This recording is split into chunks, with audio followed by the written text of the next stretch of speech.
Hey there everyone, Sydney Kensler here with your Trail Team 11. We're here at Weaver's Bend and we're going to hike the Chimney Rocks Trail, which is all the way down Brush Creek Road until you reach the railroad tracks right here. That's when you know you've reached your trailhead. There's expected to be some amazing fall foliage ahead. Come with us as we go explore it.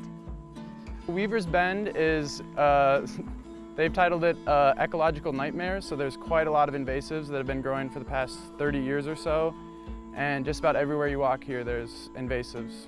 But thanks to a grant through the Joint Chiefs of the Forest Service and the Natural Resource Conservation Service, the area was able to get the help it desperately needed. It was restoring these grasslands in here to where there was a lot more wildlife habitat. Something Leslie Morgan, the district ranger for the Cherokee National Forest, says the public will soon be able to enjoy. It's closed right now, but we are hoping to get it open here in the next month or so, and where people can come out and enjoy it. Right off this corner over here, the river's right there. Once we get up higher, you'll be able to see the bend and the river, and you'll be able to see all this green. It's just absolutely beautiful. So if you're like us and want to enjoy the view from above, prepare for the climb. An absolutely gorgeous start to this hike already. Now, technically, this trail is a loop trail, about 6.5 miles full round, but we're only gonna go about 1.5 miles out before we come back. But hiking isn't your only option. This is a busy trail for mountain bikers and horseback riders as well.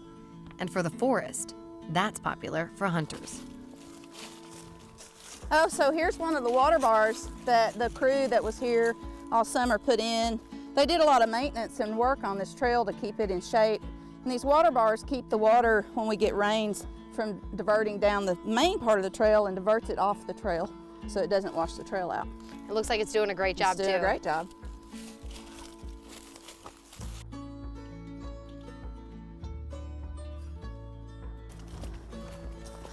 Wow, that's a gorgeous view right there. Yeah, it sure is. So this is still the French Broad River you're seeing down here, starting into Weaver's Bend as it turns around. And then the rock face you see out there is Paint Rock, and that's actually where Paint Creek comes down into the French Broad, and that's the North Carolina side right over there. There's no creek crossings. This is very much a very high, dry ridge. Oh my gosh, we are not kidding about the uphills on this hike.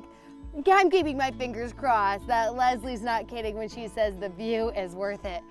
Whew, it's hot today for October. Let's finish it out. Between all that heavy breathing, don't forget to take in the fall foliage. Oh, so here, Sydney, is one of the trees that are not native to this area right here. This is called commonly known as the tree of heaven. And it's not native, and this is another one of the trees that we're trying to take out of the forest. So in other words, it's competing with our natural vegetation here, and since it's not native, we want to kill it and cut it out. Something Matt Garland and many others with the Conservation Corps have been working to do all summer. The problem with invasives is that they don't have any natural predators or animals that eat them, so when they get to an area, they just keep growing and overrunning the other plants.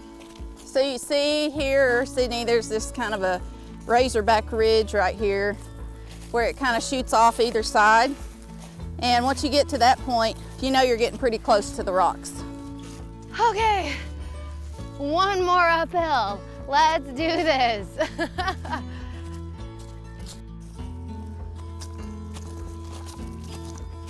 All right, Cindy, we're almost here.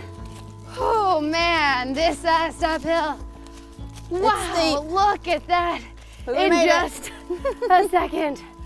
Whew, that last uphill, that is going to wear you out. Make sure you have your water bottle. And then once you catch your breath, take a look at this view.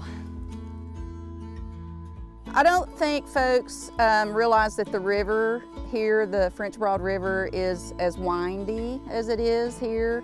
You don't really notice that until you get up into the higher elevations and you know, can look down on it and see the winds and curves of the river. Leslie, are those big green patches right there the areas that were cleared out and that railroad right where we started? It is. That's Weaver's Bend proper, where you can see this river makes an S shape right there, and that last turn it makes is right around Weaver's Bend.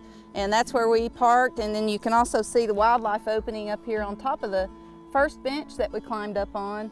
And then all the green down there is all that work we did, the habitat restoration and wildlife work we did down there earlier this year. And that explains exactly why my legs are going to be so sore. But once you make it up, make sure not to wander too far from the trail. This has gotten pretty overgrown now, so the actual chimney rocks are really hard to see anymore. But this whole ridge that we're standing on right here, underneath us is a sheer cliff face of just rocks. And that's why they named it Chimney Rocks. Okay, Leslie, I guess you were right. This really was worth the uphill climb. Absolutely. But once you get here, you're going to want to stop and enjoy the view. This is something you need a minute to take in. Yeah, you definitely want to bring your lunch and hang out here and take a break and then head back down. Because now it's time for the easy part. It's the downhill. It's all downhill. Let's head that way. Let's go.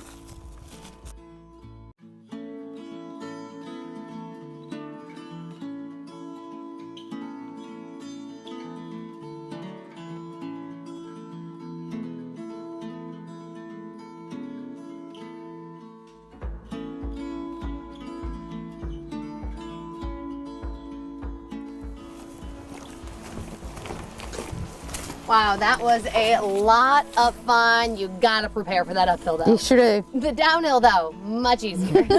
Leslie Song, thank you guys so much for joining us. And thank you guys for joining us here on this Trail Team 11. You can find more right now at wjhl.com/Trail Team 11. Happy hiking, everyone.